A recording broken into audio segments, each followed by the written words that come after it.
Hello, my name is Marcus Nakazawa. I'm 15 years old and I go to Brandeis High School. I'm gonna be relocating 4 modules. So first is the finger. My dad's taught me, push and pull.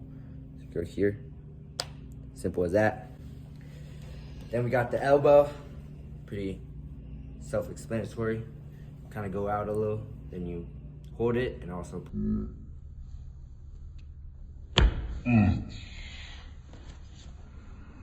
strong like me, that's easy. Then we got the shoulder.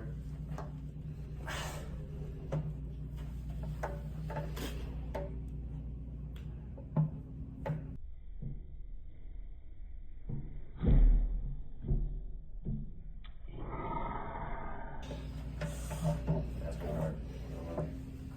All right, we got the hip. Actually the hardest one.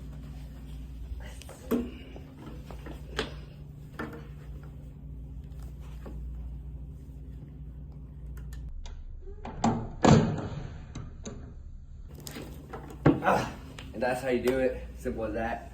Anyone can do it if you don't overthink.